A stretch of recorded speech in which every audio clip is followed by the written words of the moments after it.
အားလုံးပဲမင်္ဂလာပါနော်ရန်နာပုံစည်းကျွန်တော်ဒီအောက်ထပ်မှာတော့ဂျာကြီးပေါ့နော်ခါပွဲလေးပြန်ဖွင့်ပါပြီဗျခါပွဲလေးပြန်ဖွင့်ပြီဆိုတော့ကျွန်တော်တို့ဒီနေ့ကစဖွင့်တာပေါ့ကျွန်တော်မနက်ဖြန်လောက်ဆိုရင်တော့ပြန်ပြီးတော့ဆိုင်ကန်းဒီလိုမျိုးနေရာလေးပဲရတာပေါ့နော်ရတာဟိုမှာဒီနေ့ယူထားတာကတော့ဒီနေရာကျနေတာအပူတယ်နေတာအပူတော့ဟိုနားလေးလောက်မှယူထားတယ်ဗျမရတာပေါ့နော်သူတို့တွေဥသွားဥပနာလေးမှယူထားတယ်ဗျမနက်ဖြန်မှာအားလုံးပြန်လဲစုံပေးကြမယ်နော်ဒီနေ့ကိုနည်းနည်းစီးနေနော်အဲ့လိုပဲ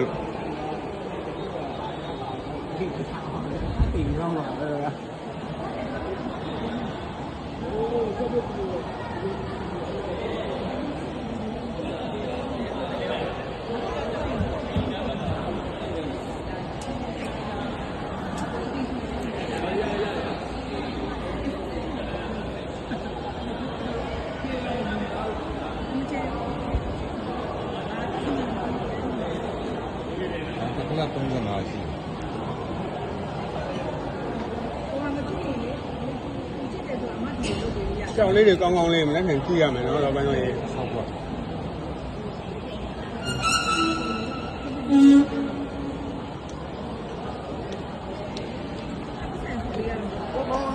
အဆောင်ကြည့်ရနော်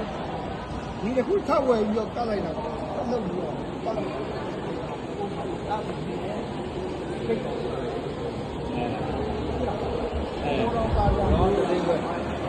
အားလုံးပဲမနေ့ပြန်မှာဆုံတွေ့မယ်နော်